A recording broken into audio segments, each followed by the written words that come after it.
বাংলায় আমাদের সাম্প্রদায়িক সম্প্রীতি চিরকাল আছে, যেটা দূষিত করার চেষ্টা করছে বাইরের কিছু ফোর্স। তাদের ধিক্কার জানাতে হবে। বাংলার মানুষ কিন্তু ঠাকুর রামকৃষ্ণের রাস্তাতেই থাকবে, যত মত তত পথ। আপনি বললেন বাইরের কিছু শক্তি আমাদের রাজ্যের সম্প্রীতি, মানে আমাদের রাজ্যের বাইরের যারা শক্তি তারা এখানে এসছে। কেন্দ্রীয় স্বরাষ্ট্র মন্ত্রকের একটা রিপোর্ট সামনে এসছে, যেখানে বলা হচ্ছে যে বাংলাদেশ থেকে দুষ্কৃতীরা এসেছিল আমাদের, বিশেষ করে মুর্শিদাবাদে। দেখুন, এটা নিয়ে এখনই প্রেসে বলার মতন কিছু নেই। তার কারণ একেবারে কুমার নিচ পর্যন্ত এনকোয়ারি হবে, এবং বাংলাকে এত বড় অপমান যারা করেছে তাদের কাউকে ছাড়া হবে না। ইউসুফ পাঠান চা খাওয়ার ছবি দিচ্ছেন, ডেরেক খাবার ছবি দিচ্ছেন, এটা তাতে কি হয়েছে? খাবো না, চা খাবো না, এটা হয় নাকি? একটা মানুষ বেঁচে থাকতে গেলে চাও খাবে, খাবারও খাবে। যারা হই হই করছেন তারা কি খাবার খাচ্ছেন না, চা খাচ্ছেন না?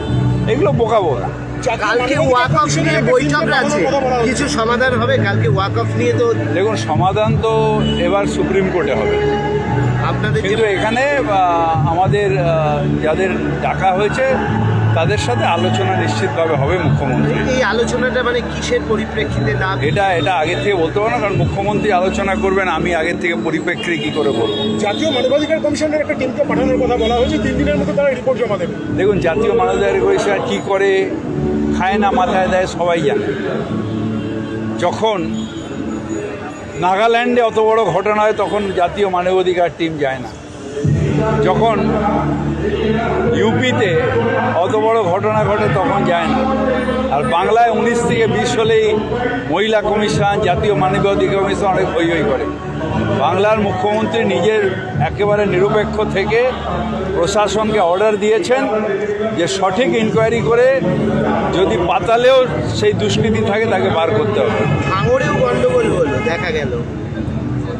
এটা হয়েছে, তারা পুলিশের সাথে ব্যাপার না, দু একটা দুষ্কৃতির ব্যাপার থাকে, তাদের অ্যারেস্ট হবে। রেস্ট অ্যাসিওর থাকো যে law will take its own course. আর লাস্ট একটাই জিনিস জানার, সেটা হচ্ছে পয়লা বৈশাখেও মুর্শিদাবাদের অনেকে ঝাড়খণ্ডে চলে যাচ্ছেন, তাদের অবস্থা? কেউ যাচ্ছেন না, সবাই এখানে আছেন।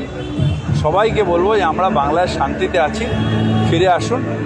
একটা ঘটনা ঘটেছে যেটার জন্য আমরা প্রত্যেকে দুঃখিত।